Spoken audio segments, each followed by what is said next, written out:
Testing, testing, 1, 2, 3. Okay, that's working.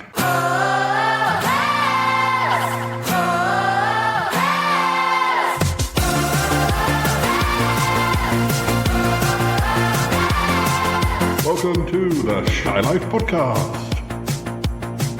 Oh, darling, the Shy Life Podcast. Is that still going? Oh, joking. Oh dear, the Shy Life Podcast. It's my favourite show. But darling, it's the Shy Life Podcast. Yes, it's a really incredible show. Yes, I think I agree. I think so. Oh, I do. The Shy Life Podcast is not that shy!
Hello and welcome to another episode of the Shy Life Podcast with me, Paul the Shy Yeti. How are you doing? I'm all right. So what's going to happen this time? Well, we're going live again. We're going up into space, Sonic spaceship. So you hopefully, people of the galaxy, you can probably hear us. But this time I've taken somebody with me on the ship. But be gentle with him because he's not been on X spaceship before.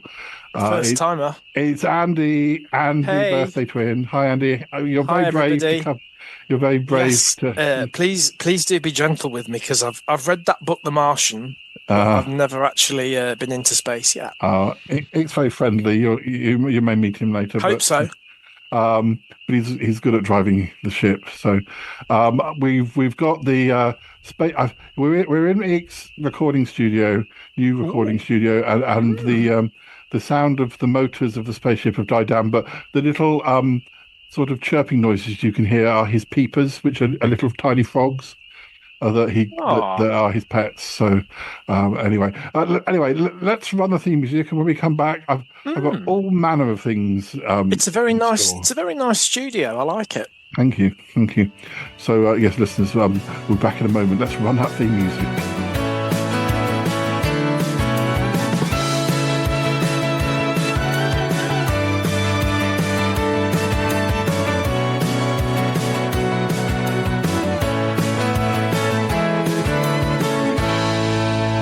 Of course, it's not the usual theme music because we're live and in space, so we're trying to sort of be a bit different when we're live and in space. Different circs, isn't it? Yeah, exactly. But usually when we talk, we're very firmly grounded in Australia, but we will be actually, even though we're in space, because I think we need to spread the word across the galaxy about these shows. But listeners, we are going to be a bit different this time because we've got everything from quizzes to agony aunt letters, but all sort of within a certain theme. Well, more or less. But let me Andy, just let me see if I can speak to Ick to check where we're heading. Ick, are you there? It would be good to know, wouldn't it, where we're heading? Ick, where are we heading? Hello, it's me, Icky. Hi. Yes, oh, hello, Andy. Hi, Ick. How are you? Oh, very good, thank you. Yes, just going to take you for, a race around the galaxy. Thank you for having me. I mean, I'm really amazed. It's a fantastic vessel that you've got here.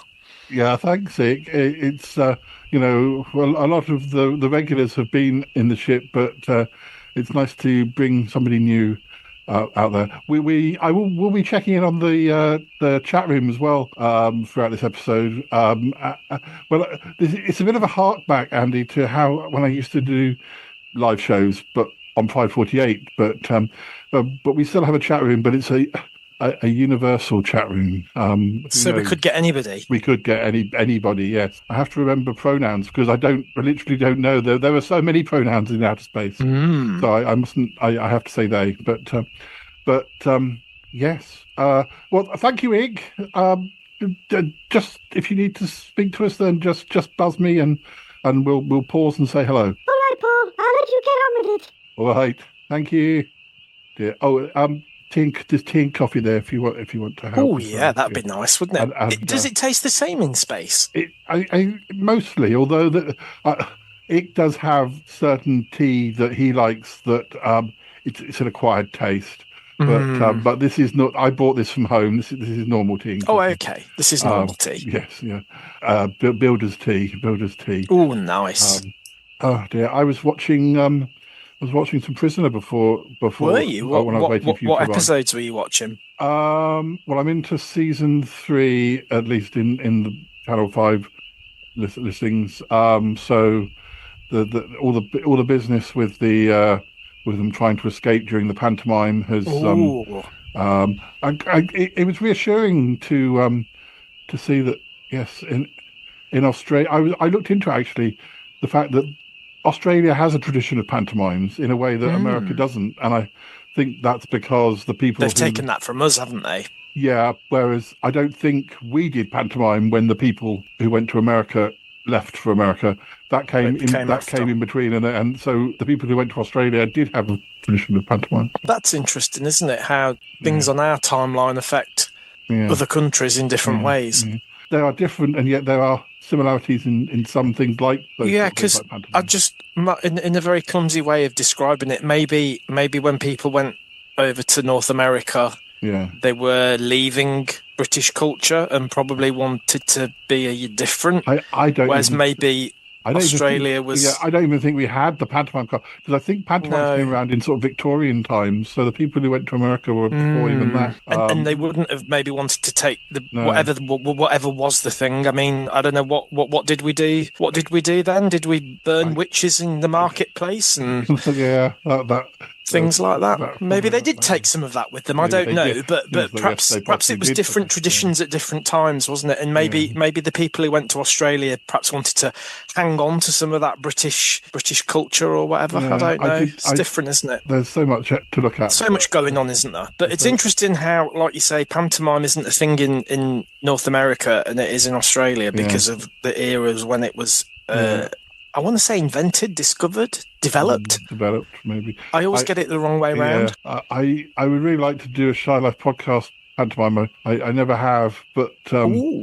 Which one would you pick? Have you got a favourite? Maybe I just have to just chuck it all in.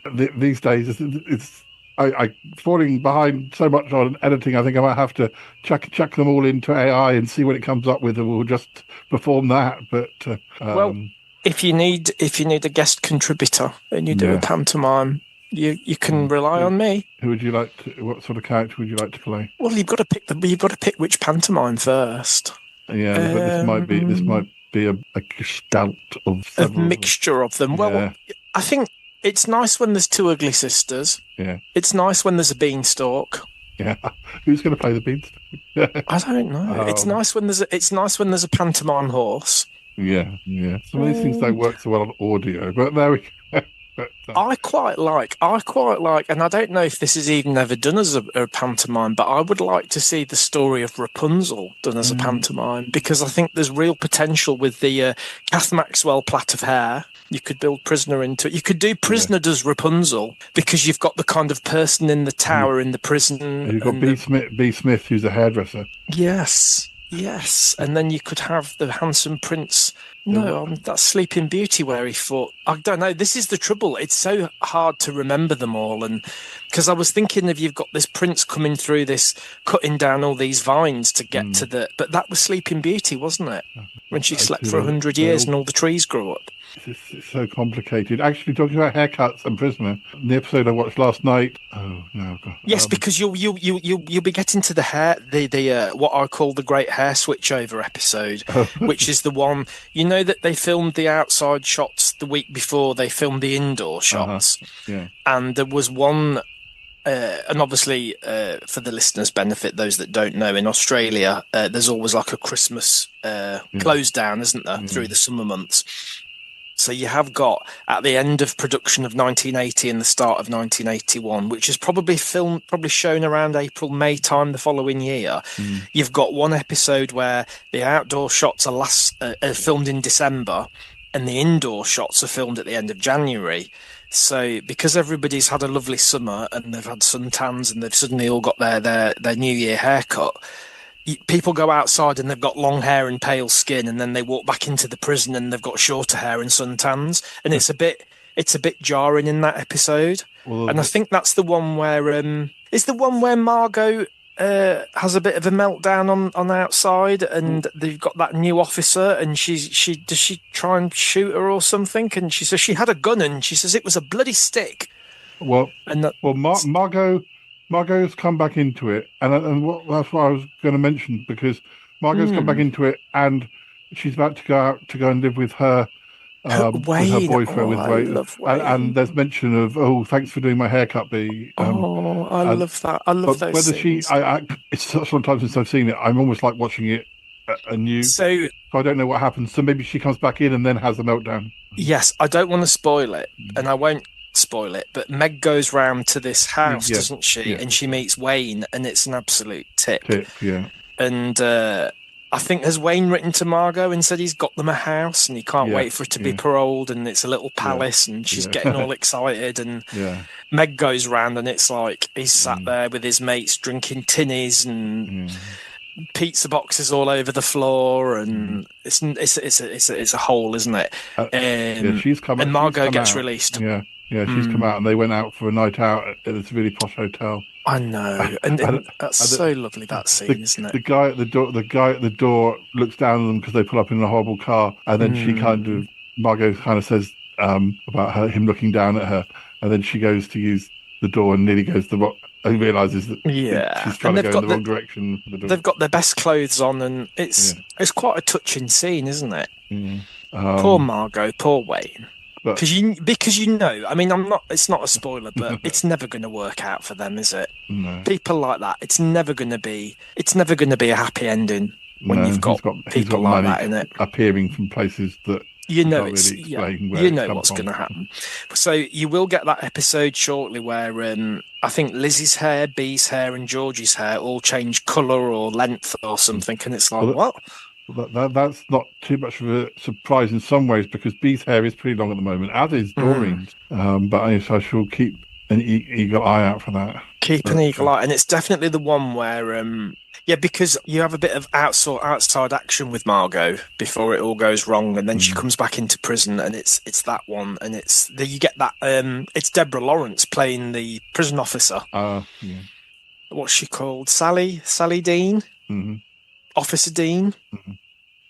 And you'll have Mr. Andrews as well, the pottery. He's already the teacher. The pottery thing is because a lot of his lessons, he's a teacher, listeners, and none of his lessons are going too well. But pottery seems to be maybe because Mrs. Davidson, she's come along to the class, and I'm just Erica whilst I'm here.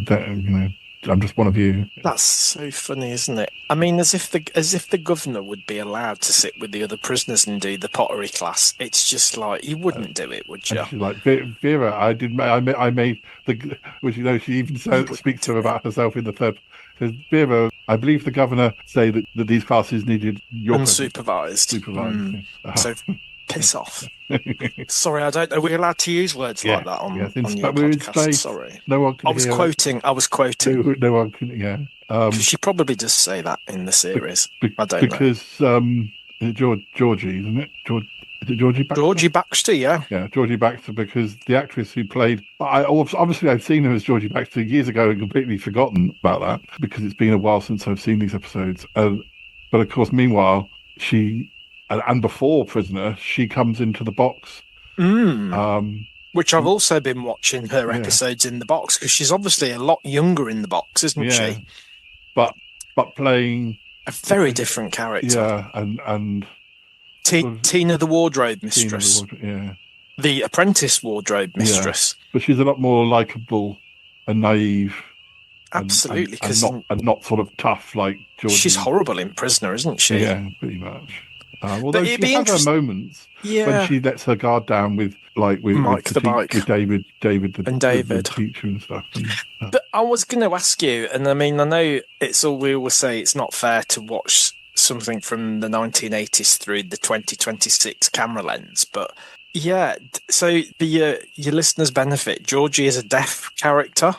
Yeah, but you don't know that immediately, do you? But you don't know that immediately, but she puts on a bit of a voice, and I just think, is that authentic? Is that offensive to people? I don't know. It's difficult, isn't it? It's difficult for us to sit here and say, "Oh, that's offensive for them to have not used a deaf actor to play a deaf role." But I just think she's trying to play a part, isn't she? Yeah, and that's how I've seen, well, rightly or wrongly, that's how I've seen deaf characters played in other things. So it was probably, I don't know, you hope that they'd had some guidance. I mean, it's not as how long is she actually in it? Because I don't know how much longer she's going to be in it at this point. Maybe kind of like, I mean, obviously it's 2 episodes a week, isn't it? So maybe she was in it for about 5 or 6 weeks or something. Yeah, it's not long. She was in the box.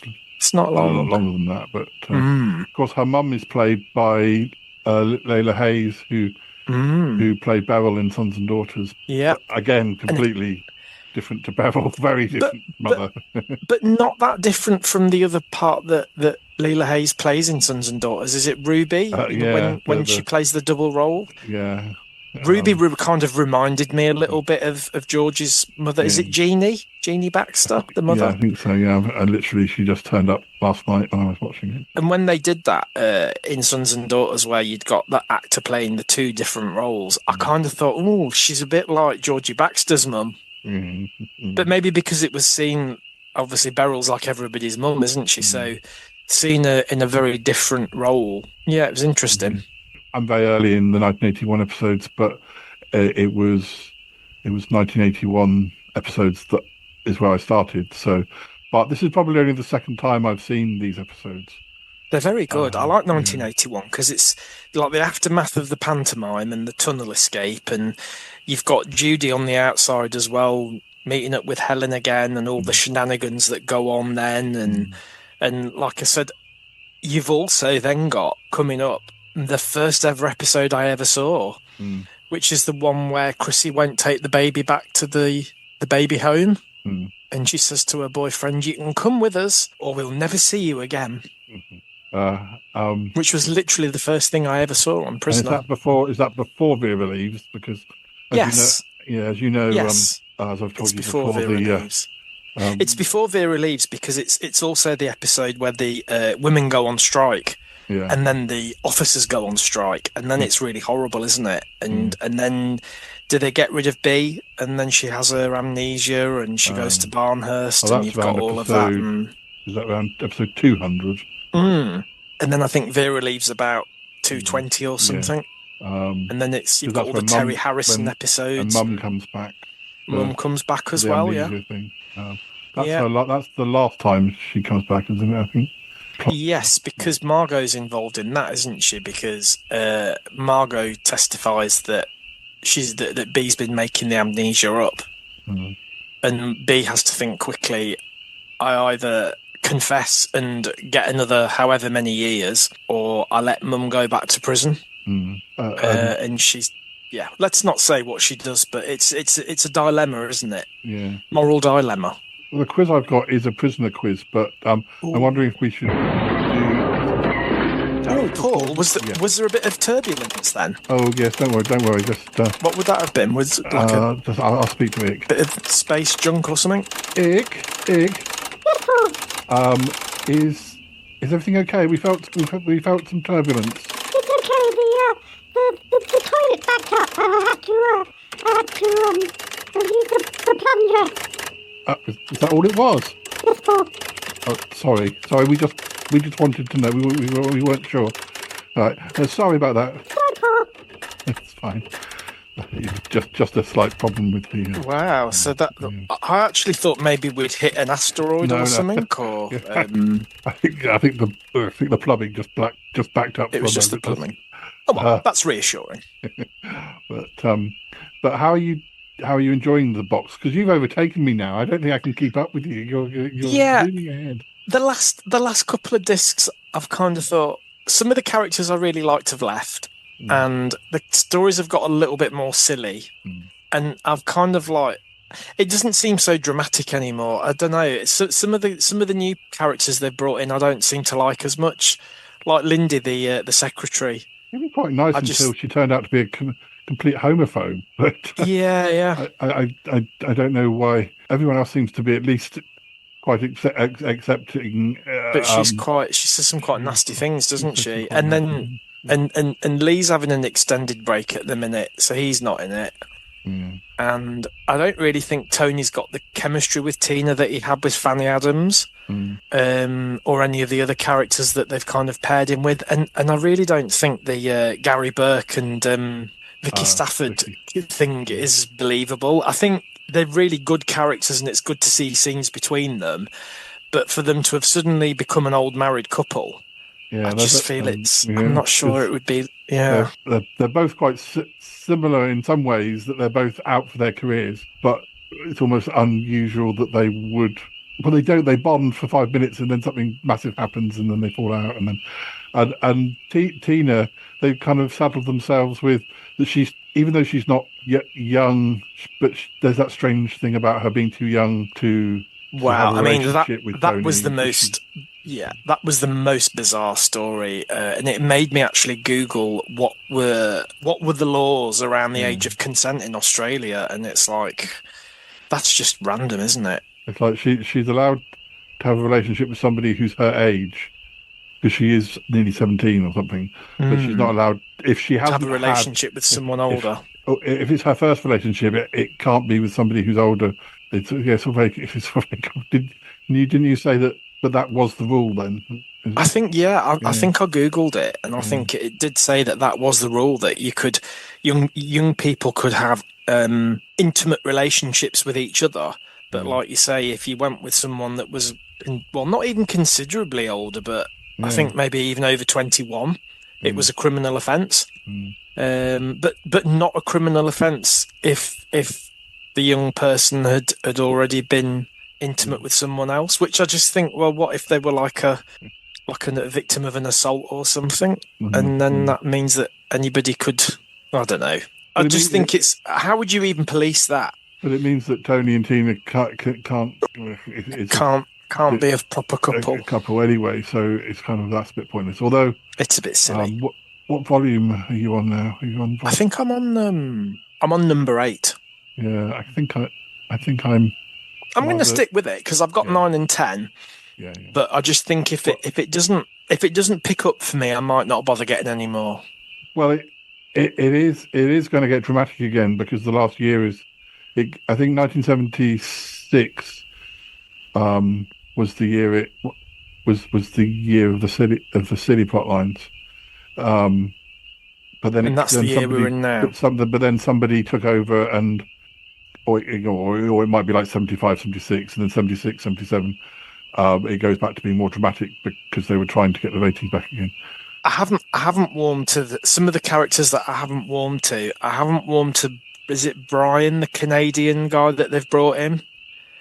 I just think he's just a bit nothing really, and Nick, the guy who's the new executive that Sir Henry's shipped in from Usher Industries, him and his wife, I just think they're a bit boring. They did do that plot line where Enid has had that twin sister. Good. She's good. I like that. But I think she and I mean, in Prisoner, this just shows you, doesn't it? Sometimes it's the role. I mean, it's not criticising her because I think you would go on any Prisoner forum and people would be talking about that character and they'd be slating it. She's not well thought of from Prisoner, is she? I I kind of even hadn't even Karen? again, a character Davis? that I'd not seen for a long time, so I hadn't even sort of put two and two together when Enid came in. I had to Google it, and then apparently she's in prison. I really couldn't remember her, sort of thing. But then you've seen it a lot more recently, and you were like, oh yes, yeah. I'm going to watch Prisoner again. I think actually, I'm going to keep going with the box, but I think I can't never decide what to watch next. I was actually going to go and do Cop Shop again, but I think I might watch Prisoner next.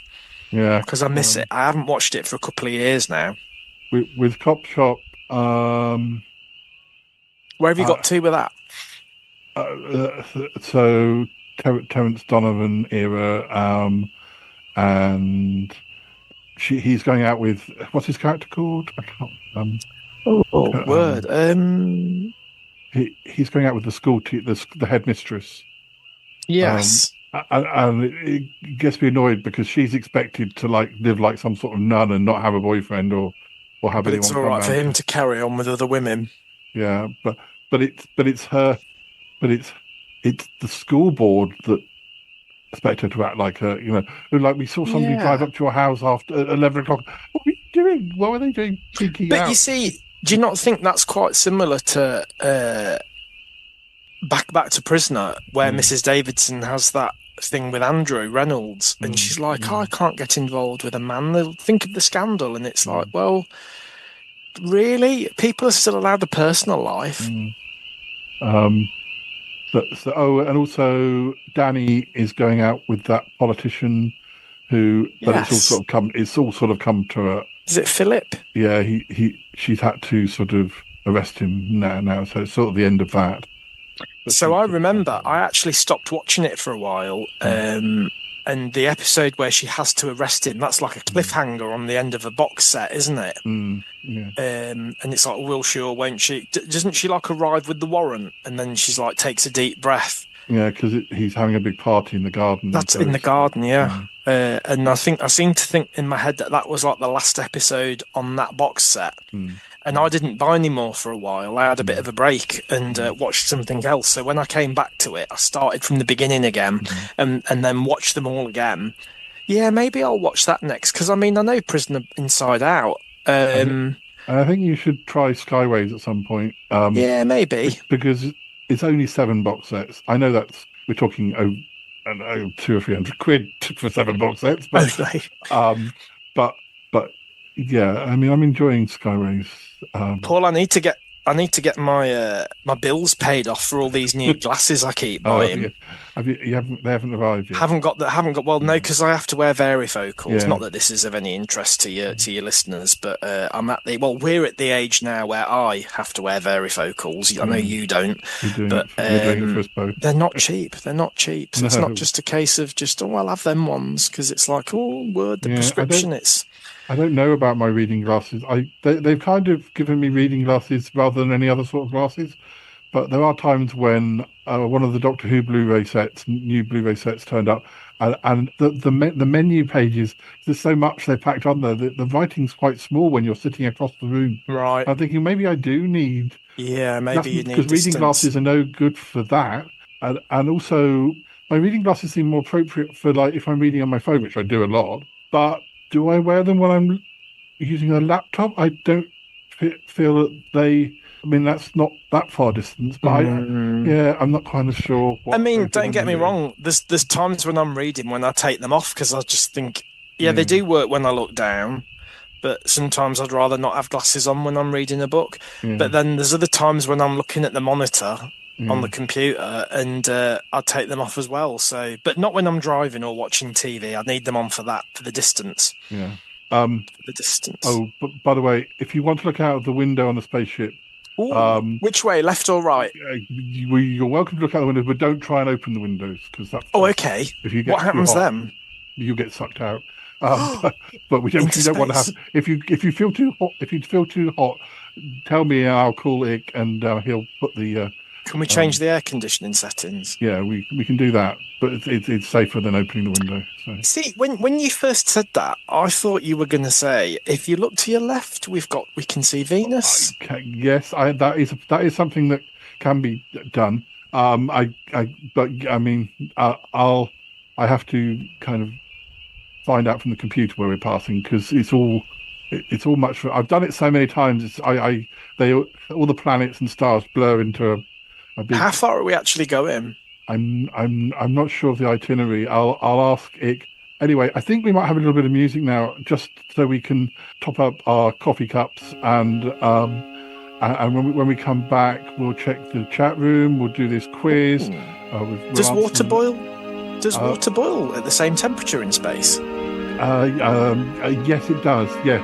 Right. Yes, it does, definitely. I'll put the kettle on then, Paul. Yeah, put it on, and we'll be back in a moment, listeners. Yes. Lots coming up.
Hello. I remembered I remember who Terence Donovan played. He played Vic. Vic. Can't remember his surname, but Vic. Okay. Which proves I remembered it and didn't Google it, because if I had Googled it, I remember his. His sister's called Liz, isn't she? Yeah. So it's Victor and Elizabeth. Yeah. I think I looked ahead to see. I think because I guess am I in 1980 episodes of, so I'm sort of a little bit behind where I am in Prisoner. What was the as far as the years are concerned? What was the gap between Finelli being in Skyways and coming into Cop Shop? Don't really know, because I don't know whether Finelli leaves before Skyways finishes or whether he literally comes when it's axed. And because Skyways ran till 1981, so yeah, I don't know. I should be interested whether I finish Skyways and then suddenly it might actually happen that because I did that with Young Doctors and Cop Shop because Paula Duncan left. Yeah. Well, you can't do it with Young Doctors because she's still in it. Yeah, she's still in it, but she's not far off leaving. Those, is it the first 250 episodes that we've got? That box set, yeah. She's not got long left in it, and she literally left that in Sydney to go to Crawford's in Melbourne to do Cop Shop. So it's like if you watch those Young Doctors episodes. Then you get to 250. It's not that long before she was left anyway, and then went straight into Cop Shop to play Danny. So it's interesting to see how they move from one show to the other, isn't it? Yeah, I remember I read there's another character in Skyways who goes into another series. Is there? It's what's his name? The old guy. Is it Brian James? Yeah, who's in Prisoner as well. Yeah, but the show he goes into is one of those ones that doesn't last, like Holiday Island, which doesn't last very long, which is probably why he was then available for quite quickly. Relatively quickly. Let's just see what's going on. I've got a number of things here. I just want to see what we should. The chat room. Any interest? Yes. The humans have begun discussing prisoner cell block H. Prepare your confusion receptors. That's Zorplax 7 says that. Tesselara. Apologies if I'm not getting the names right. Why do the walls in this program vibrate? Is this a stylistic choice or structural failure? How often? I don't remember seeing that. I think this is one of those. It's a shame that these sort of stereotypes have escaped into space, because I don't remember walls shaking as often as the stereotypes say they do. And certainly not the prison walls. I mean, maybe if it was like Barbara Field's apartment or maybe Mrs. Davidson's house, maybe the walls were a bit wobbly there, but they weren't on the prison set. They were bloody brick walls, weren't they? It was the studio wall that they put the cladding on. So, Blipnock the Moist says they speak of a laundry chute. Is this a punishment device or a ceremonial slide? I don't remember us talking about a laundry chute. No, I don't. I don't remember. I think sometimes they're actually listening a little bit ahead of what they may be listening to something we haven't said yet. Wow, and now we've said isn't it? And now we've said it. So I think we're like foretelling. I think Blipnock the Moist might be a from the future, clairvoyant or something. Yeah. So he's already here. So he knows what we don't even know what we're going to say, and he's already. This is what happens with space travel, isn't it? That things that you haven't done yet, people are seeing it already because they're further ahead than us. It's really confusing, isn't it? Unit 7 says humans appear to enjoy stories involving confinement, shouting, and unstable architecture. The last bit is just stuff. Zibit says, one of them said, again, I don't think we've said this yet. One of them said, the theme tune gets stuck in the head. I fear it has infected the hive mind. Well, yeah, kind of. Because you do know with Prisoner that the music does get stuck in your head. Oh, there we go. We've said it. We've said it now. I know. They must be ahead of us. Yeah. So if they're ahead of us, have they gone back in time to put the comment in the chat room? Maybe. Yeah, that's good of them, isn't it? Tesselara says, the one called Shayeti has mentioned knitting a wombat.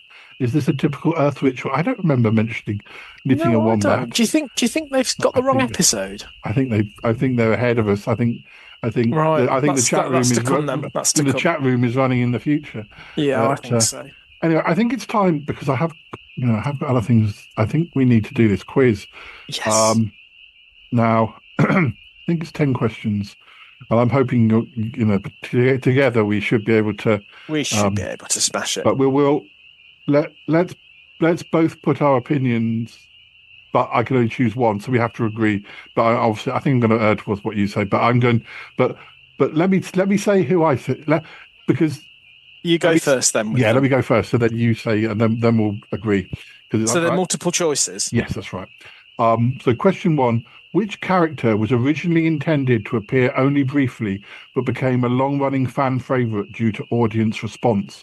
Before I say the 4 ones, I must say we did do last time I was in space. We did a Doctor Who quiz, and one of the questions was actually wrong. And if you do think that there is wrong, we can fact check. So, right. The internet is not perfect. No, it's not. Especially when you're out in space. Exactly. And I have just looked out the window, Paul, and we are quite a long way out now. Yeah. Yes. I can see. I don't know what that is. Anyway, so yes, which character was originally intended to appear only briefly, but became a long-running fan favorite due to audience response? Lizzie Birdsworth, B. Smith, Judy Bryant, or Joan Ferguson? Now, Joan Ferguson, otherwise known as the Freak, is who I would say would be the answer. But what do you agree with that, or do you think that's not the right answer? It's clearly not B or Lizzie, because yeah, in saying that though, I think I did see an interview with Ian Bradley where he said that Doreen and Lizzie weren't meant to be the main focus of the core cast. They were just like side characters. But I don't think that was to do with audience interest. That was more once they'd started filming, they realised that there was a good chemistry between them. So I would say it was either Judy or Joan. Yeah, because Judy could have just been, sort of linked to that particular storyline and not stayed on. But I think I've heard or read or maybe made it up that. So it's established, isn't it, that Betty Bobbitt had auditioned for the role of Bee, and not got it, but they liked her and they said, don't go anywhere. We will. Once they knew that it got the continuation thing, I think they rang her and said, obviously you didn't get the part. We're now filming. We're going to continue. We will create something for you. And I think that role was created for her because they liked her. Yeah. But I did think I had in my head that they were originally going to have her temporary and keep Sharon, and that Judy was going to die of a heart attack. And then that would be the catalyst that would make Sharon realise you have got to be nice to people and you have got to think of others. But then Joan, the freak, is got that sort of character that became popular, but the character you like to hate. So yeah, I think they maybe planned her to be long term. I don't think. Should we go for Judy? I would probably have said Judy, but I think both answers could probably be. There could be. Both I'll of them put could you be in right. charge of fact checking if we're uncertain. But it's up to you, Paul. I would go Judy. Well, let's go for Judy. But you could be right with Joan. But then the internet could be wrong as well. But and everybody has different opinions, don't they? Because I remember, if you think back to what Val Lehman had said, that she wanted to be able to kill the freak, she obviously didn't see that character as a long-term one. So, yeah. Let's go with Judy. Unfortunately, it says we're wrong. Do we get? We'll have to keep a tally. Who was it? Actually, it was Joan. It says Joan the Freak Ferguson was meant to be short term, but became central due to popularity. But interesting. Sorry, Paul. We could be. If you're unsure, you're welcome to fact check, and we'll continue. Actually, because I just discovered it's 20 questions and not 10, so we need to get moving. We'll still be here before we arrive in Mars. No, we're going far further than Mars. Anyway, let's go. So we'll keep a tally, but at the moment we haven't got a point. So, sorry. No. You were right. Either could have been the right answer, I think. But at least he didn't say Lizzie or B. What was the name of the fictional prison where Prisoner Cell Block H is set? Come on. We should What's get the this options? one right. Riverside Correctional, Wentworth Detention Centre, Barnhurst Women's Facility, or Blackmore Prison. Well, that's interesting. Yeah. Interesting mix. Interesting that they put Riverside in, isn't it? Because that was Cop Shop. Oh. Well, so we know it's the answer. So we know it's not that. We know it's Wentworth Detention Centre, yes. And we won't accept any other answer. And they agree, yes, that is right. It is Wentworth Detention Centre. Which character dies after being pushed down the stairs by Joan Ferguson? I did ask for. Hang on. Which character dies after being pushed down the stairs by Joan Ferguson? Yeah. This could be wrong. Let me give you What's the options? Because I think there's a confusion here. I think the internet has gone crazy. The options are Lou Kelly, Nola Mackenzie, Terry Malone, or Shane Lewis.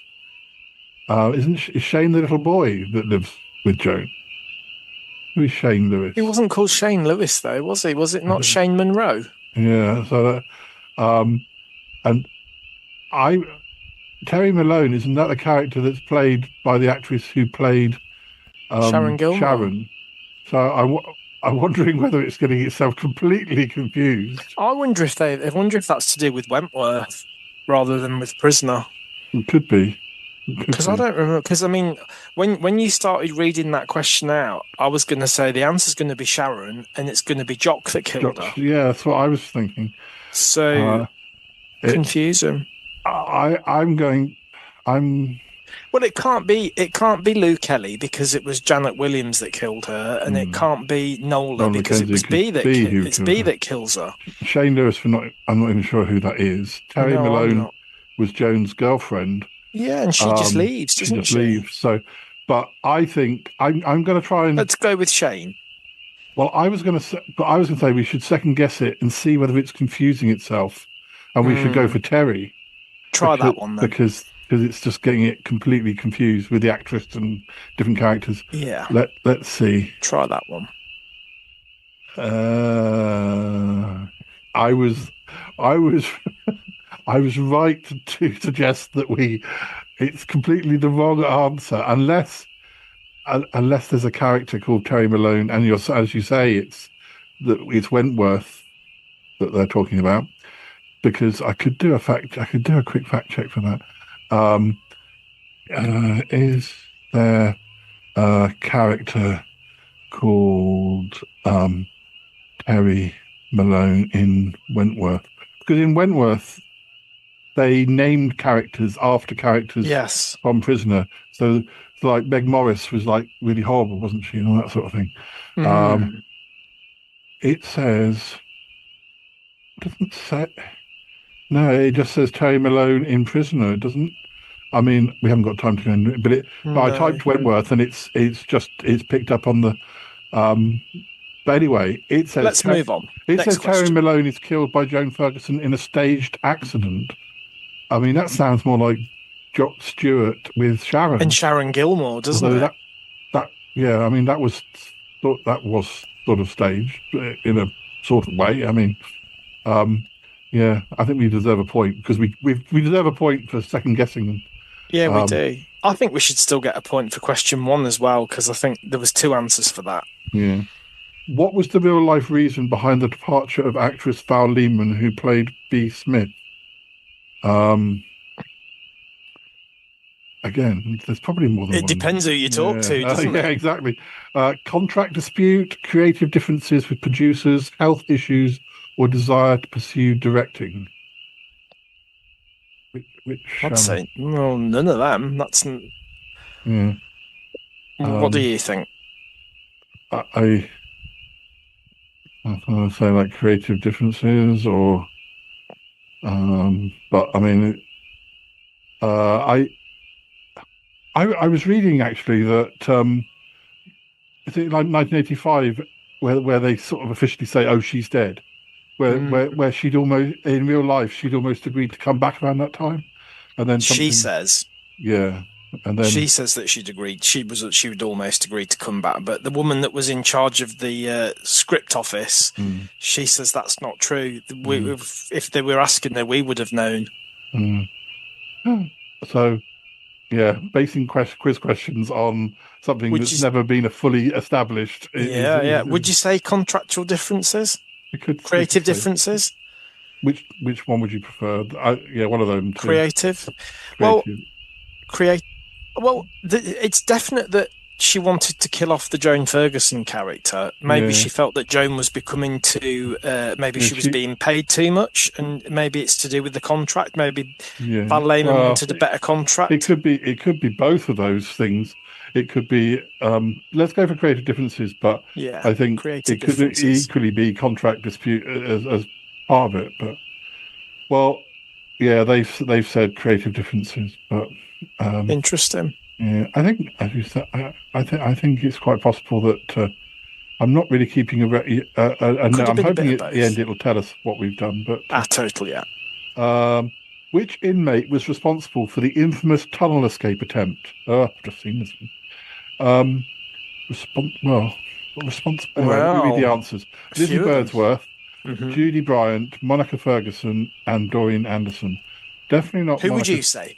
Definitely not Monica Ferguson because she's not even in it at this point. Which inmate was responsible for the infamous tunnel escape attempt? Three of those people were in. Where does the responsibility lie? Yeah, and this is what's. Well, it was Judy who wanted. Judy wanted to get out. Judy wanted to get out. So she was the one who brought it up first. Lizzie Lizzie. But Lizzie finds the book that's got the book that's got the information about the tunnels, and also some of the reason that it went so badly wrong is that Lizzie decided to join in. If she hadn't have gone down there, then then some of the other problems might not have happened. Yeah, but I think it's obviously Doreen's in on it. She's on it, but it's a bit. But I don't think she's. I don't think you could say she was responsible. I'd say Judy, because she was the one who she wanted to get out. She was the one that wanted to get out, but you could argue it was Lizzie, because it was Lizzie that finds the instructions to say that there's tunnels underneath, and that's when they send Mouse down to find them, isn't it? Well, it's lucky that I pressed Judy, because they say Judy is right. They say Judy as well. Judy Bryant masterminded the tunnel escape. But yeah, some of these questions you have to take with the pinch of salt. But that seems fair enough. Interesting debate, though, isn't it? Interesting discussion. Yeah. What was the name of the corrupt officer who collaborated with Joan Ferguson during several storylines? Was it Jock Stewart, Bob Moran, Len Murphy, or Terry Harrison? Well, Terry Harrison was dead before she came into it. So unless she was consorting like by a seance, I don't remember that episode. And was one of the others Jock Stewart? Jock Stewart was also. I mean, similarly, he'd left before she came into it. So I can't remember enough about Bob Moran and Len Murphy to. Bob wasn't corrupt. He was the guy that was the governor. And he's from Cop Shop. From Cop Shop, Peter Adams. What about Len Murphy? Did they collaborate? Well, did they really collaborate? I thought they didn't get on with each other, and he was trying to get rid of her, and she was trying to get rid of him. Internet, what are you doing? What have you done? I don't think they collaborate. I mean, what did they collaborate on? Because he's quite nasty to her, isn't he? So I'm a bit vague about some of that picture. It's been a while. But I would go with that one. Yeah, I'll go for Len and see what it says. It says no. Internet mistake again. What's it saying this time? It says Jock Stewart. Jock Stewart. It says Jock Stewart was a corrupt officer tied to major plot lines. Yes, he was. Nothing to do with Joan Ferguson, though. Internet. Oh dear. Still, it gives us talking points. We can slag. Yeah. It's fun to slag off the internet. Which character becomes the governor of Wentworth during the series? Meg Jackson, Colleen Powell, Joan Ferguson, Anne Reynolds. Didn't Joan briefly become a governor?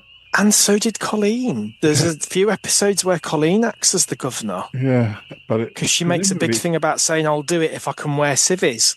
Yeah, presumably it's Anne though, because she became the actual long term.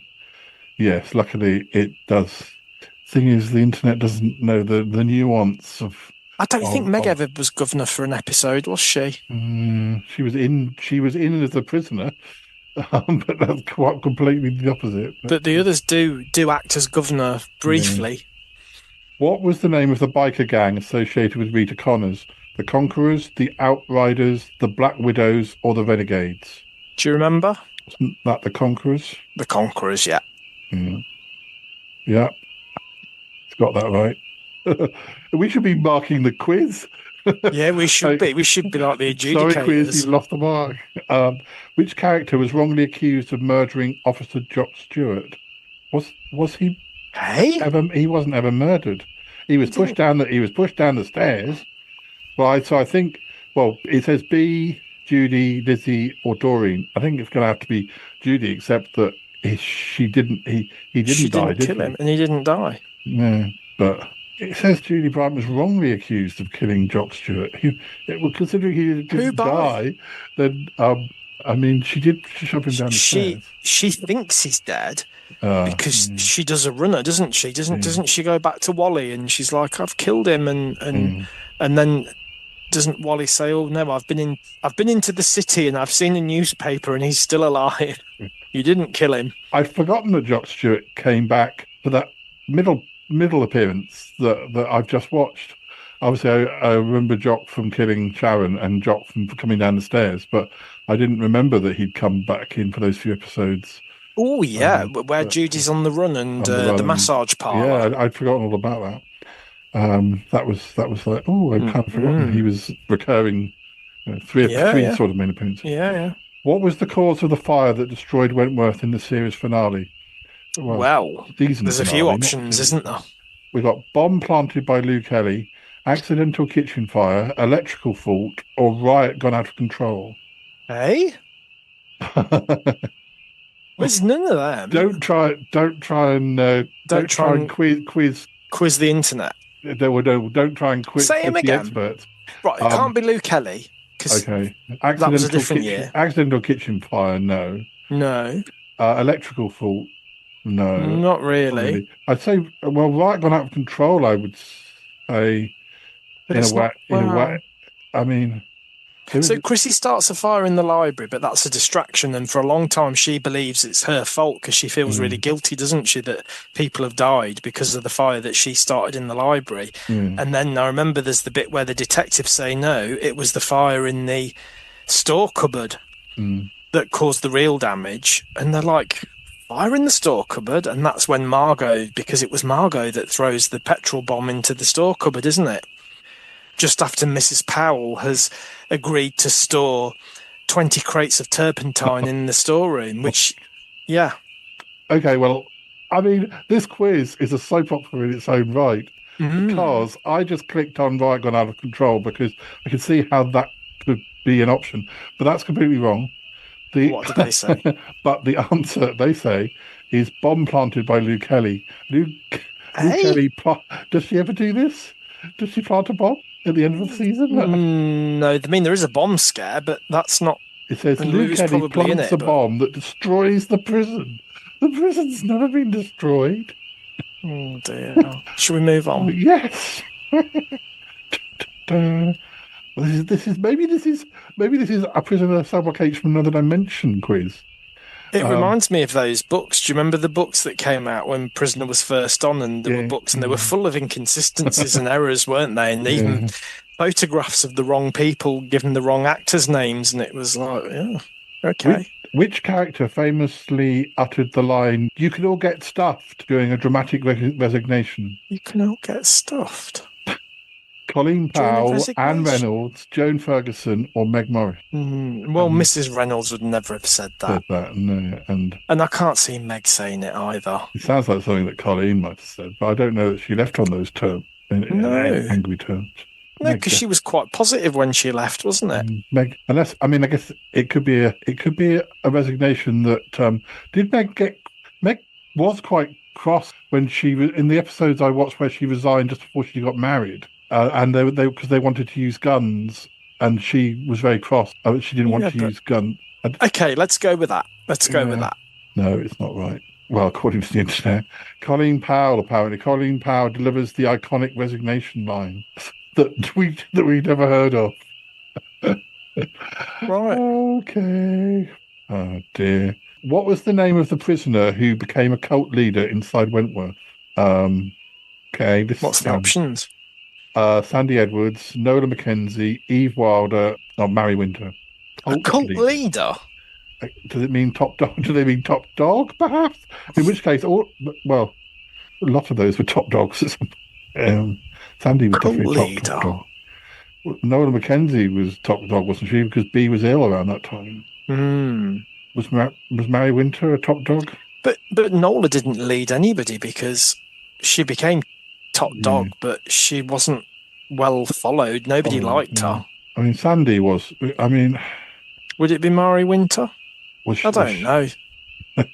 Let's go for Sandy because I like Sandy. Yeah. Eve Wilder. Eve Wilder becomes a cult-like figure, apparently. All right. Okay. Internet from the other dimension. You should have told us you were talking about a different version of Prisoner. Which character was revealed to have murdered Meg Jackson's husband?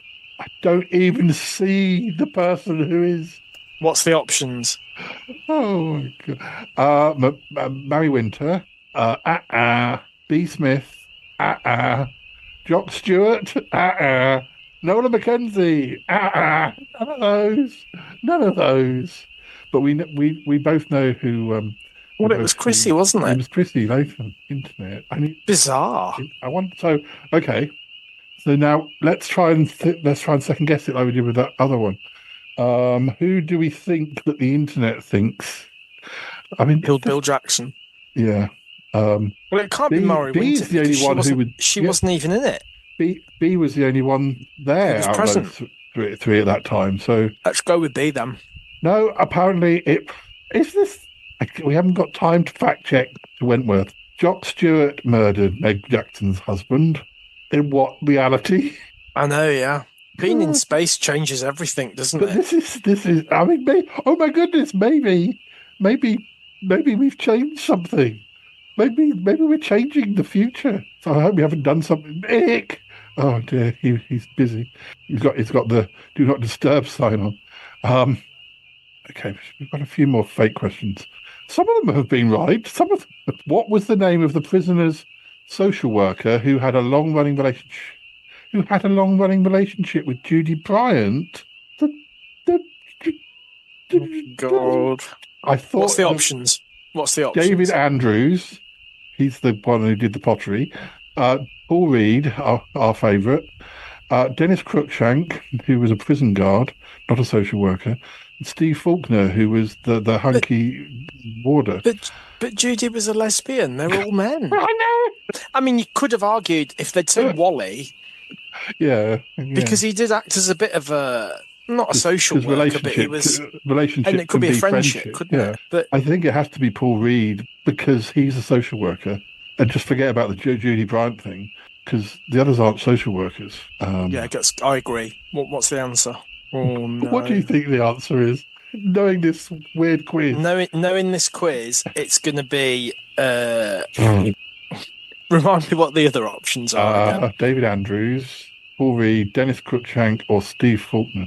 It's going to be Dennis Cruikshank. It is Dennis Cruikshank, but it isn't, listeners. Dennis Cruikshank was engaged to Meg, yeah, Morris, who did act as a social worker for a while. Yeah, she did. Yeah, I don't quite remember that when she resigned before she got married. That's when I thought, oh, this must be when because you have to consider that I've completely forgotten a lot of what happens. I thought, oh, this must be when she goes to be a social worker, but it wasn't. So, but she must have been a social worker even though I knew that she was the nice warder before I'd watched the show. I kind of knew Mrs. Morris, I think. By the time I started watching in late 81, I think that's when I started watching it, she was a social worker. So it must be coming up in the next 6 months or so that she...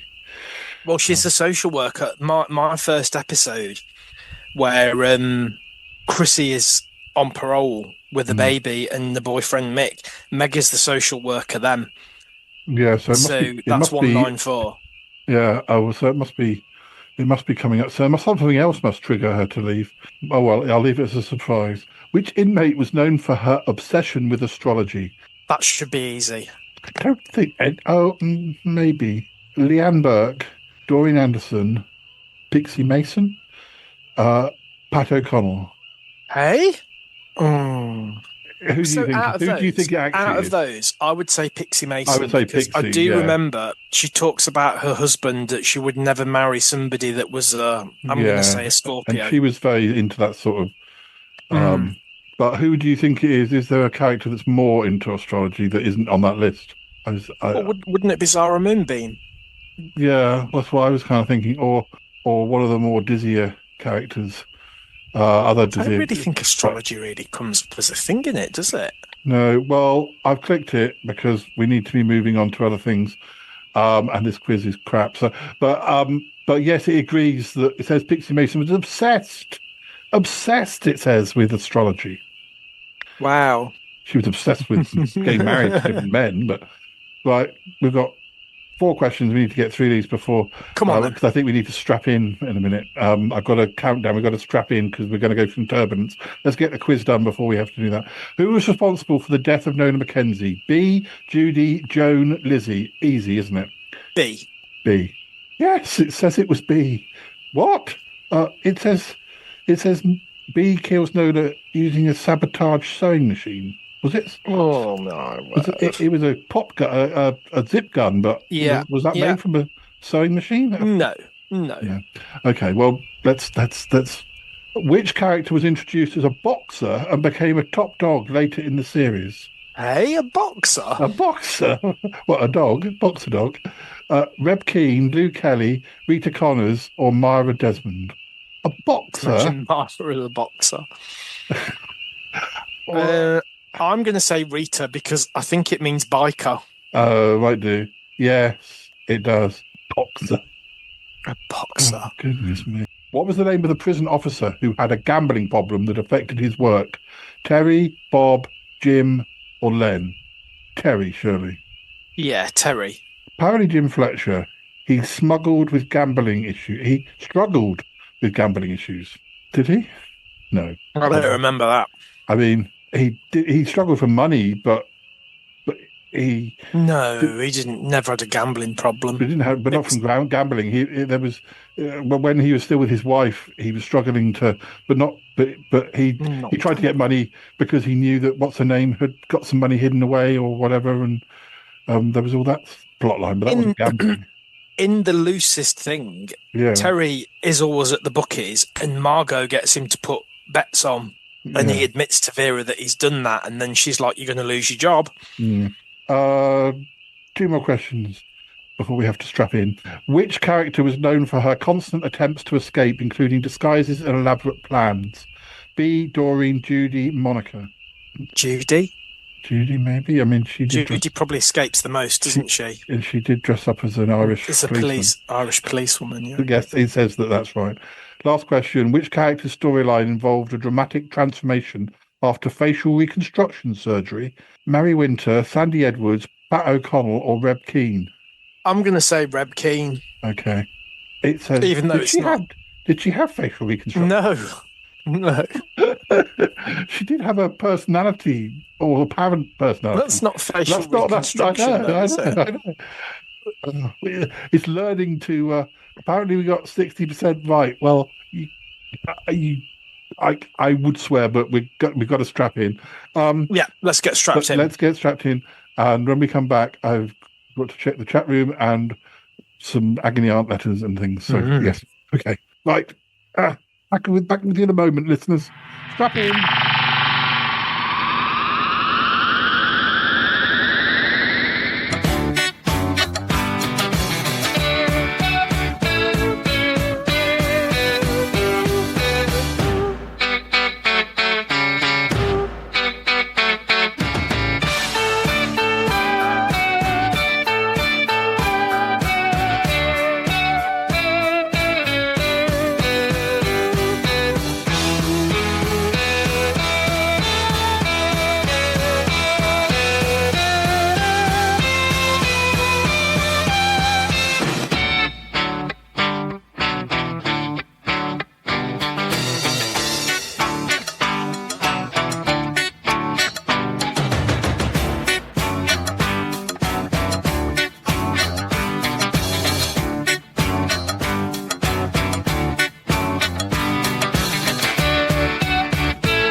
That was a.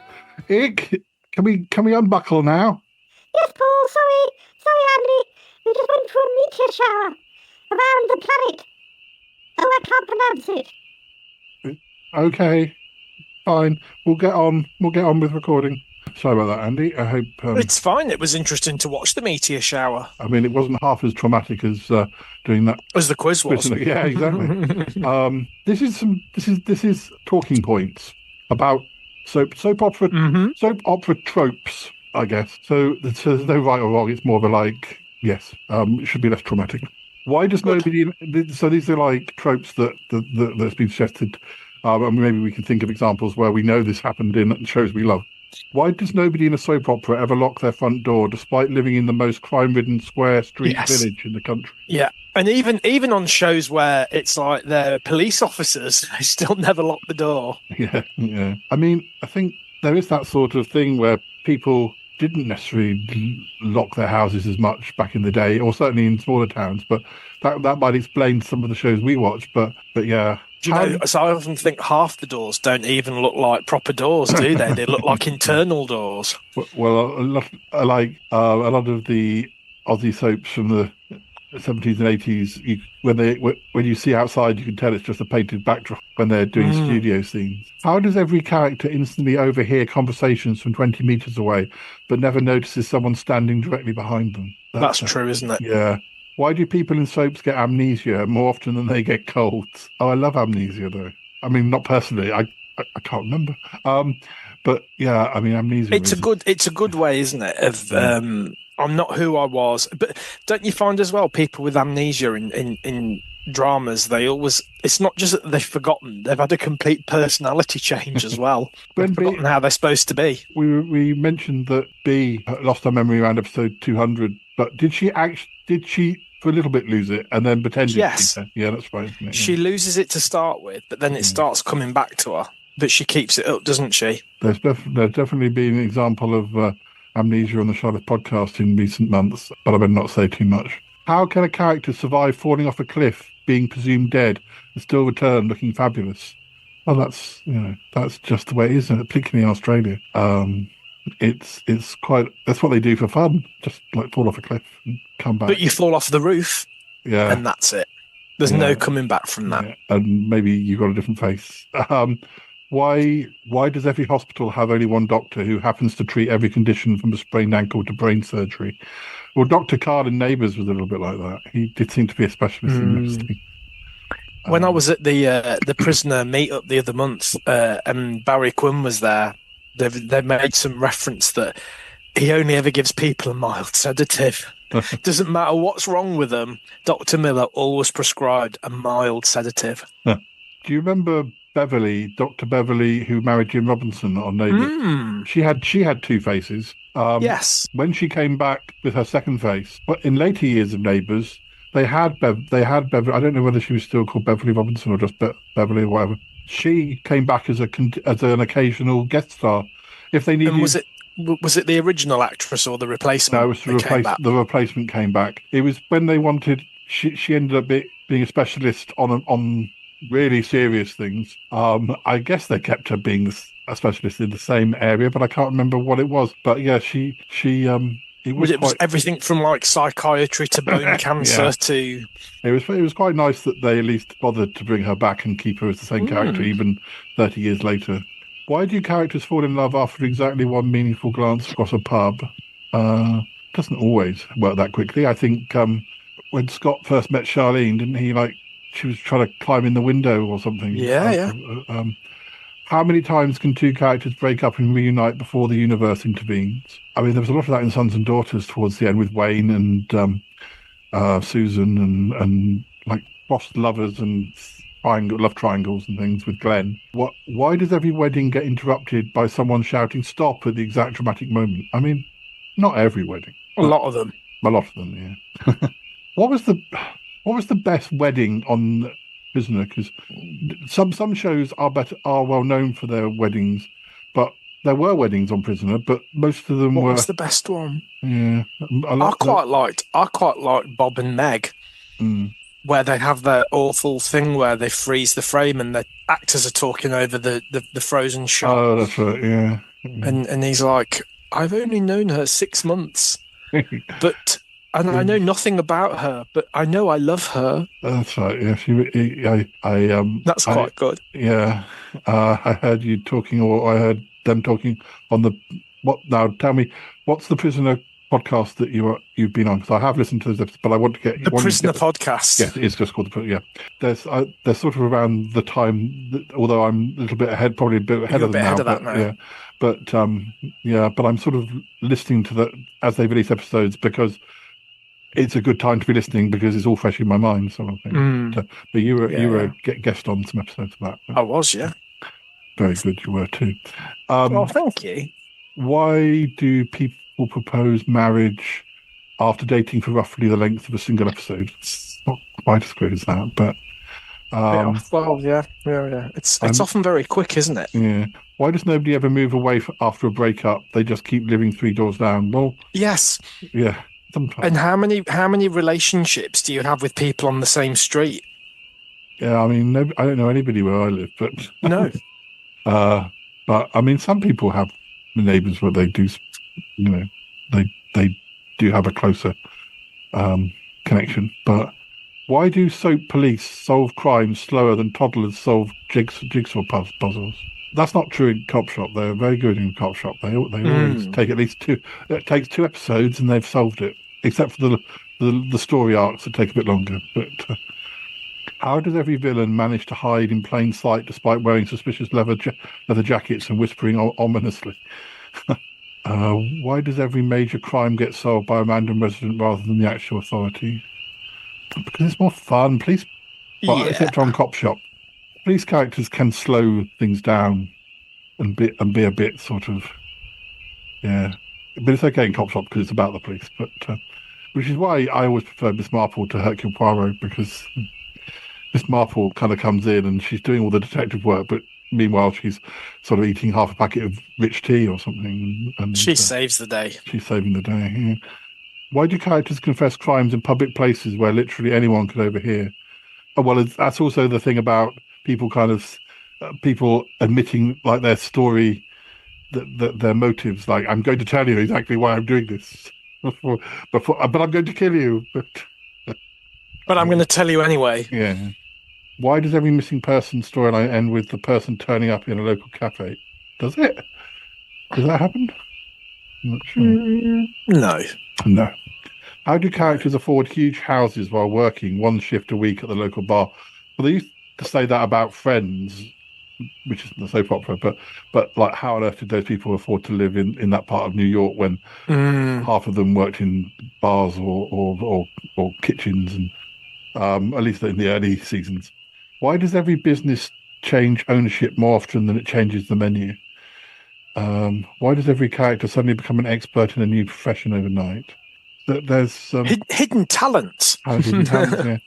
Why do babies age 5 years and 6 months, but adults never age at all? Well, obviously, they're going to age a bit. They grow up, don't they?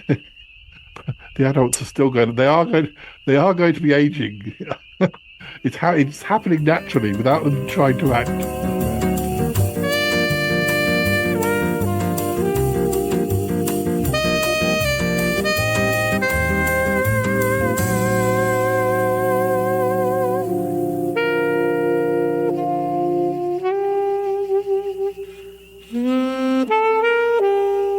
Yeah, well, those are some of the tropes of the shows we watch, but there is more to be said, and we need to check the chat room quickly. What's happening? Zibbit says, I enjoy when they talk about bizarre topics. It makes me feel less alone in the universe. I think Blipnark the Moist is watching the wrong, listening to the wrong show. This has happened before. They are now discussing pigeons wearing knitted garments. Is this normal Earth wildlife behaviour? That's not our show. I don't know what you're listening to. That's some of the random content, isn't it? We must continue. Anyway, we must continue observing them. Their conversations defy logic and therefore are a great scientific value. That's nice. That's the quiz. That wasn't our fault. We were exposing bad quizzing. Lipnark the Moist says, please continue discussing bizarre topics. Our research quota requires at least 3 per hour. Just a minute. I found a transcript here with our names in. This is definitely come from some alternate dimension. What's it saying? What's it suggesting that we've probably done? Probably where that quiz came from. Okay, well, on this it says that I said, "Oh, hello, Andy." No, it doesn't. It says, "Oh, hello, Andy and I were just talking about Prisoner Submark H. You know, the old Aussie soap with the wobbly sets and the dramatic door slamming. Well, okay for dramatic door slamming." And then apparently you said, "Absolute classic, the kind of show where someone gets pushed down the laundry chute and everyone reacts like it's Shakespeare." Didn't say things like this. No, we didn't. There's something strange going on, Paul, isn't there? Definitely strange. You should maybe explain the weird, all the weird problems with the quiz.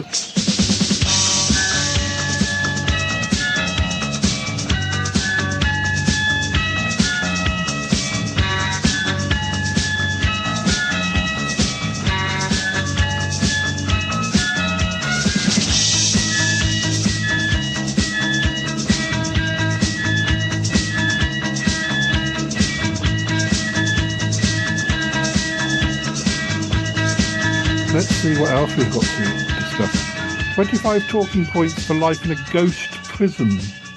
Ooh, yes. Master the art of walking through walls, but only during approved recreation hours. Complain about the cold, even though everyone is literally dead. Join the spectral workout club, where the only exercise is floating in circles. Prison culture. Trade spooky moans as currency, because cigarettes don't work when you can't breathe. Good point. Start a ghost book club, but all the books are cursed and read themselves aloud. That's a good one. Yeah, form alliances with Victorian ghosts who insist on haunting etiquette. Yeah, I mean, I've had to say this before. Not all ghosts are the same. Some aren't. Some are. And it's a bit of an assumption that just because they're Victorian ghosts, that they'd have more formalised rules and procedures. They could be, they might be entitled and expect certain behaviour, but isn't actually very fair. That's not ghostly. Yeah, exactly. Your behaviour is not ghostly. Host seance karaoke nights where mediums accidentally tune in. Write letters to the living even though they only show up as mysterious drafts on their laptop. Explore the forbidden wing where even ghosts say nope. I mean, that's got to be bad, hasn't it? If even the ghosts don't want to go there. Not a calendar, but every day is labelled eternity. Dear. Plot a jailbreak involving synchronised phasing through the floor. Start a petition demanding better quality chains for rattling. Oh, dear. Oh, make friends with a headless ghost who keeps losing track of conversations. Join the ghost choir where everyone sings in different centuries' accents. Do you know, I remember being a kid, like, ghosts, you would always have that ghost that they'd been beheaded and they'd got the head under the arm, wouldn't you? You'd always see imagery of that, but you don't get that anymore, do you? No, I think that's kind of gone out of fashion, hasn't it? Old school ghosts. The old sorry, Ig, what's wrong? No, nothing's wrong, Paul. It's just that we'll be coming back home. We've kind of done the loop. Oh, okay. I think you've probably got time to do about another few minutes before we're back. Oh, okay. Thank you for letting us know. Well, that's gone fast, hasn't it? Yeah, we've got these agony art lessons. So. Oh yeah.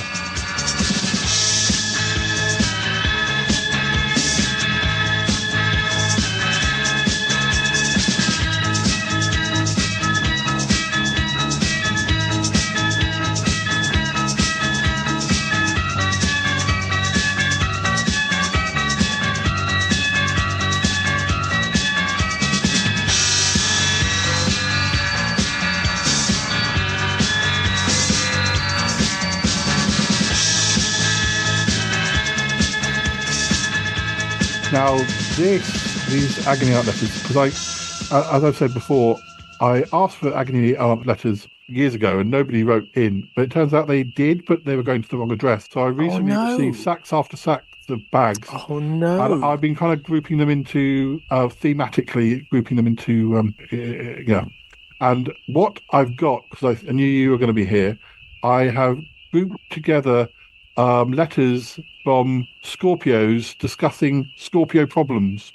Wow. Perfect. So who's better to... Let's just hope that some of them aren't so old that the people have given up.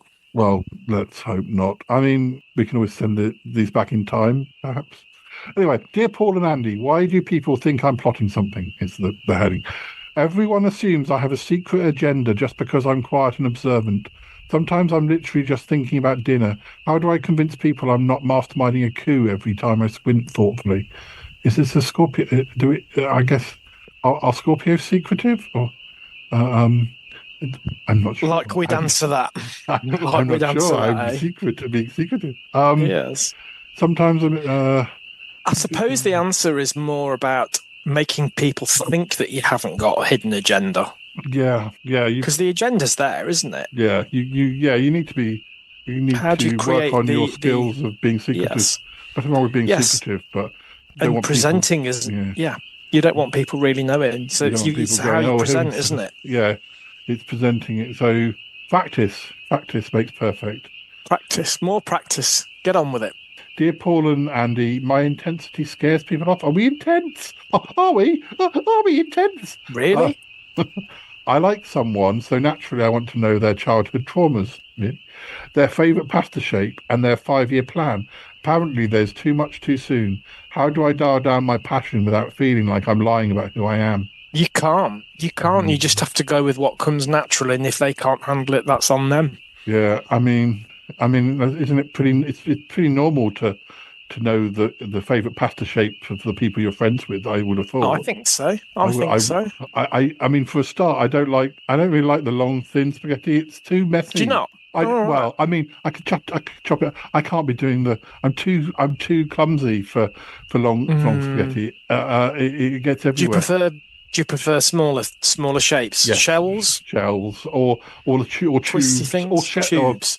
I quite like them. My favourite one is probably the ones that look like a bow. Those ones. Yes, they're quite nice. The ones I don't like are the ones that are too big. You know, like you get those ones that they look like someone's ear. Oh yeah. Or those giant ravioli where you have that are really. I mean, actually, those are quite yummy. Depends what they're filled with, though, doesn't it? Yeah. If they're ravioli, but the ones where it looks like someone's cut an ear off, when you buy them when they're dry, they look fine. But then when you cook them, they're just all floppy. Yeah. Sometimes I've bought pasta in Italy just because I'm thinking it must be more exciting. It must be more special than Tesco's. It's not though, is it? It's not. I actually think it's all the same. Yeah. Dear Paul and Andy, I can't stop investigating. If someone says I'm fine, I immediately know they're not fine, and then I dig until I find the truth. My friends say it's invasive. I say it's thorough. How do I stop? I'd agree. It's thorough. Yeah. How do I stop interrogating people like I'm solving a crime? No, you are solving a crime probably, or at least you're solving a mystery. Yeah. And you don't need to stop doing it. Carry on doing it. It's your superpower. If you don't do it, then nobody else will, other than maybe another Scorpio. But these things need investigating. Dear Paul and Andy, I never forget anything. Someone hurt my feelings in 2014, and I still think about it when I'm brushing my teeth. I don't want to hold grudges, but my brain is basically a vault of emotional receipts. How do I let it go? You don't. You can't. You can't let it go. No. These things it stays with you forever. These things are important because otherwise you might let people get away with things that they still haven't apologized for, and they think they can keep getting away with them. So you need to keep the record. It's funny, isn't it? Because I can't name any names, but one of my friends recently had a family fallout, and several members of their family fell out with them over an issue. And suddenly the family members decided, oh, well, we've moved on now. And my friend was like, well, I haven't. And I was like, if that was me, there's no way I'd be ready to move on from that. But the family members were like, well, we've got over it now. Even though it was them that fell out with my friend, it's like, how can you just let them come? And I don't know. Maybe it's playing the longer game and you want your family around you. But I'd be like, there's no way I would let them forget that. You can't just move on from that. It's still a thing, isn't it? Still a thing. Dear Paul and Andy, I overshare and undershare at the same time. I tell someone my darkest secret but refuse to reveal my middle name. I don't understand myself. Is this normal? I mean, it's normal, but I have no problem telling people my middle name. In fact, it's something I often force on people, but I don't know that I ever knowingly undershare unless I'm really not interested. If I'm undersharing, it's because I'm like, yeah, I can't. Your middle name is the. It's, isn't it? It's the. It is. Yes, it is. The. Yes, all the. Or the. Yeah. But yeah, I think if I'm not oversharing, it's because I'm really not interested in talking with that person. It's a bad sign. Yes, you've hit the nail on the head. If you're not oversharing, you're not interested. You're not engaged. You're like, I'm thinking about dinner, or I'm thinking what time I've got to get the bus. Dear Paul and Andy, my intuition is too good. Of course, I can tell when someone is lying, hiding something, or thinking about texting their ex. It's exhausting. How do I turn off my emotional Wi-Fi? You don't. It's a life skill. It's a life skill. Not easy. Do you know, I think, Paul, a lot of the people that have written in, they just need to become, maybe because you and me have lived for more than 50 years, but you do reach a point in your life where you learn to accept who you are and love who you are and be happy with who you are. And I think a lot of the people that have written in, they need to realise that it's not some kind of a freak condition. It's just who you are. It's like these people who say about being normal. No one. Why would you want? Why would you want to be normal? Being weird or different is a superpower, and also a lot of people who think they're normal are actually just as weird. You know. Yeah. I often say to my dad, look, you're an obsessive fan of football. That's an acceptable weird thing to me. That's a weird thing. But I'm not saying that it's weird in a bad way. Like, I'm a Doctor Who fan, but the two are the same to me. But something like following football is accepted as being perfectly normal. But the obsession behind it is just as geeky as. Exactly. It's interesting, isn't it? And I think you've got to remember as well, it's normal for you. Whatever it is, it's normal for you, and it's everybody else that's different. But I think these people who say, people look at you funny if you're normal. I'm not sure there's a single normal person. No, there's people in denial. There are people in denial about being normal, because as you say, everybody's normal is different, and for some people that wouldn't be normal. So why are we even using this word anymore? Nobody's really normal. What is a normal person? Exactly, and I think that to just put it all into balance at the other end of the spectrum, I mean, okay, there are people that do go through things in their lives that are horrific, but generally, most of the time, what you're going through isn't really that different from what a lot of other people are going through. Yeah. Somebody somewhere will have already been through what you're going through, and that's not to invalidate your feelings. No. It's just to say you're not on your own. Yeah, I mean... You're not on your own with it. We're all kind of weird, but we've all been through being weird. So that's kind of and it's not weird if it's you. Yeah, it's what you're going through. It's just kind of balancing up the if you're madly keen on some subject, some hobby, then we're all in the same boat. It's just the what you're madly keen on doesn't matter. But don't act like your thing is somehow better because it's superior. Yeah, because it's not. No. It's not. And like you say, it doesn't matter whether it's football or 14th century Roman artifacts or whatever it is. It's your choice. It's your. But I think, some people like. But I think I think that the person who liked the 14th century artifacts would be laughed at in a way that a football, and that is wrong. That is wrong. I've got 2 or 3 more, and then we're going to have to say goodbye, I think. Dear Paul and Andy, I attract chaos. I don't try to be dramatic, but somehow drama finds me like a heat-seeking missile. People come to me with their secrets, their crises, their existential spirals. How do I set boundaries without feeling like I'm abandoning them? You can't really. Well, I mean, you can if you're not in a place to deal with it. But secrets are different. You have to be careful. Matthias and I have talked about this, that Scorpios often find keeping secrets quite difficult. I mean, I'm not necessarily meaning massive secrets, but like if Matthias buys me a birthday present, like a month or two before, he's like, I'm going to tell you what I bought you. Got to tell you what I've bought you because I'm excited about it and I want you to share that excitement. So when I talk about secrets, I'm not talking about like he's got a dead body under the staircase or something. But you know what? I'd kind of like... If someone said to me, I bought you a really exciting present for your birthday and I want it to be a surprise, but I also want to tell you now what it is because I'm really excited about it, I would actually be with them on that because I'd be like, no, I'm excited that you're excited and I'm excited to hear what you've bought me, even though you want it to be, and I would like it to be a surprise. I'm still excited for it when it comes. Yeah, so that would work for me. These days, I might have forgotten again by the time it... 2 months later. There is always that. So, as for the person who always attracts drama, maybe there's a reason for that. Maybe that's because you're a kind of person that can support others to get through the drama.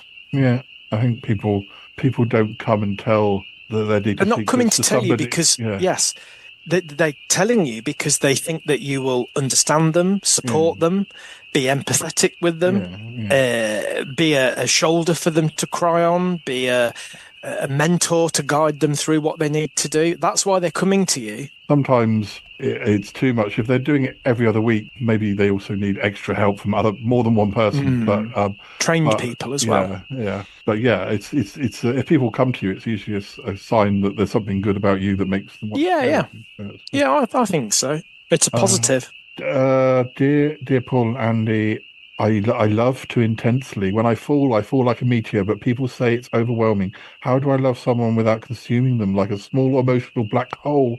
I don't like the way the internet doesn't seems to be picking on the obsessional nature of some Scorpios, which can be true. But I'm sure it could be true for other star signs too. But that's how life is. Yeah, but when you fall for somebody, you are going to fall for them. It's not going to be half-baked, is it? I mean, I do know a few people who in the past where I've kind of would have liked a bit more.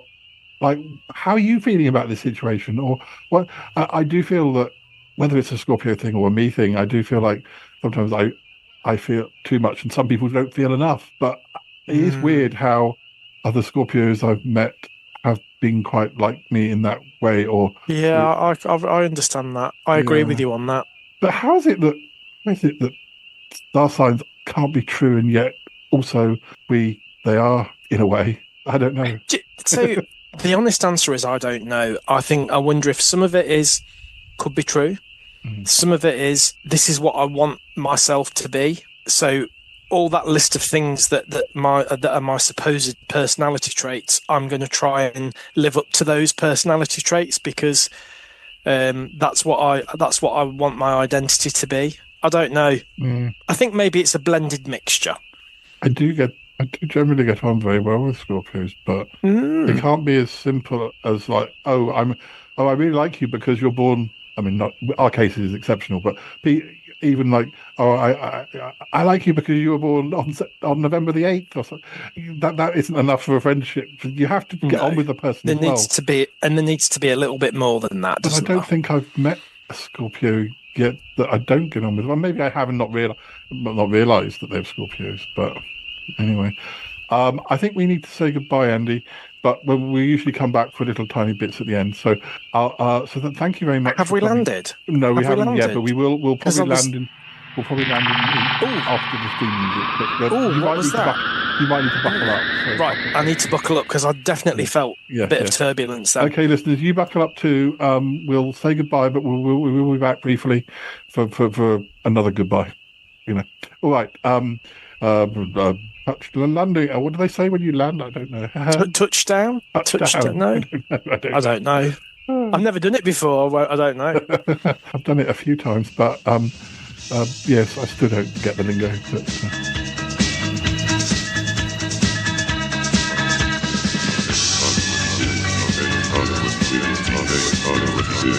816.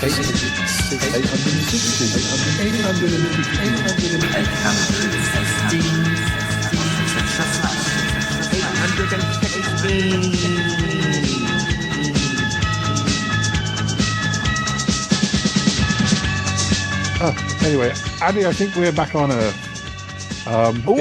Ick, are we back on Earth? Yes, Paul, we're back enjoyed his ride? Andy, did you Yes, enjoy it? yes, I did, and I can tell we're back now because it feels different now that we're back. Yeah. Am I right in saying, Ick, that as we're traveling, the ship kind of records a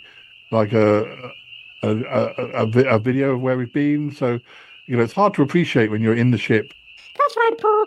Yes, it's a videorama. I will make sure you both have copies. Thank you very much. Thank you.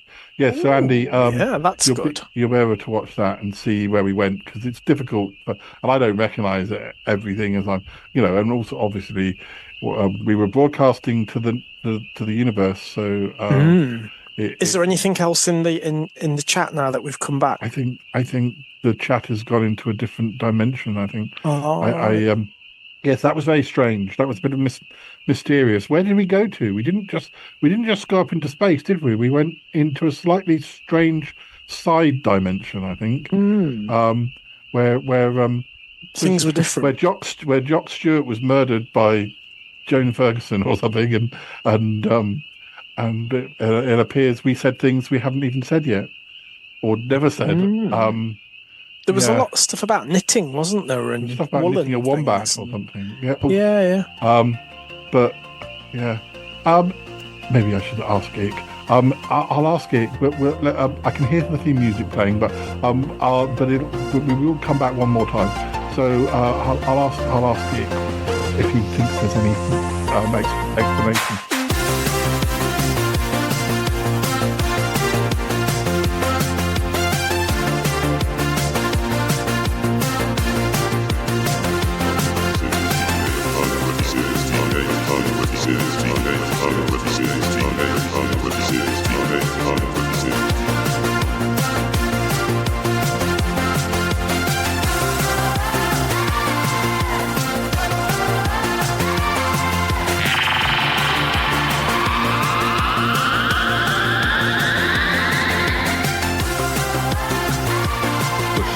Podcast.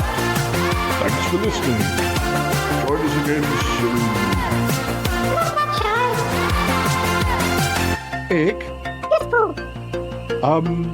Andy and I think, is there any chance that we sort of slipped into a side dimension or anything? What makes you say that, Paul? Well, we were in the chat room and things came up. We were saying things we weren't saying, and some things we were saying we hadn't said yet. Also, in the Prisoner Cell Block H quiz, the quiz seemed to be getting... Well, we thought the answers were wrong, but it might be that... Oh, yes, I see what you mean. We did have some turbulence. It could be that not only was there turbulence, but we passed into... Yes, there may have been ripples from another dimension that affected your quiz. Oh, well, that would explain. Makes sense. It makes sense, doesn't it? Mm-hmm. Thanks, Ick. That's okay, Paul. You don't have to leave. You can keep chatting. Yeah, well, we're finishing the show, but yes, we might stop for another cup of tea first. We better drop Andy home. Yes, of course, I'll do that. All right, cool. Would you come back on the ship another time? Would you come for another ride? Maybe. I did enjoy it. I think it makes you appreciate what you've got really on Earth. Yes, yeah. And we did get to talk about Prisoner as well. So we did. So it's all good. Which is always good. And it's good to spread the word across the galaxy. Even if some of the facts we were presented with weren't the actual facts, at least not in our dimension. It's very wibbly wobbly, timey wimey. But yeah. So what do you watch next? Do you think? Or do you think you've got any definite plans of? Will you go back to prison? Will you watch Cop Shop again? I don't know. Maybe I'll watch something new. Maybe I'll get Skyways. Yeah, it's a shame we don't live closer, because we could have just bought one set of everything and just swapped. We could have had like a communal library and just. I guess maybe Ick will. Ick, Could you be a delivery service so we could swap our Swap DVDs. DVDs? Although currently, I think I've probably got because I've gone crazy with buying stuff. I think I've got a It's me that hasn't got some of the stuff that you've got. Yeah, that's right. I think I probably want to watch. I don't know. The thing, I didn't watch Prisoner for a lot of years, and then I watched it all the other year. I think I'll probably watch Cop Shop next, and then Prisoner after that, and then Sons and Daughters. Yeah, I mean the trouble is, I mean we don't have Neighbours now, but I still have Home and Away to watch. It's just a matter of fitting. See, you multitask. I multitask, but then I don't work, so you've got several on the go at the same time, haven't you? Whereas I don't. Yeah, no, I'm kind of. I've nearly finished Chances. I've got to the episodes where vampires, like in the last 2 episodes where some vampires turn up. This is a very strange show. It goes from. It sounds it. We'll talk about that another time, maybe. But that's quite something. But anyway, right. Let's have another cup of tea. Let's just say goodbye to the listeners. Thanks, listeners, for listening. We hope we haven't altered the timelines too much. Maybe someone in a different dimension is nodding and going, "Ah, yes, I remember when Jock Stewart was killed by Joan Ferguson." We could have really changed something, though, couldn't we? Yeah, we better check. We better double check that it's not followed us through. It's a big responsibility because, I mean, I might go and put my DVDs on and find that actually Jock did get killed by Joan. Goodness. The drama on this podcast, listeners, it's like a cliffhanger. Maybe the Charlotte podcast was axed after just 6 episodes or something. Or maybe it was like Prisoner where it was only supposed to run for was it 18 or 16? Something like that, yeah. And then it got the extension. Yeah, who knows? Is that like your podcast? It was only meant to run for so many episodes. Well, no, but maybe the history has changed. But anyway, we're going to go now. So, okay, goodbye for now. Bye. Say goodbye, Andy. Bye for now.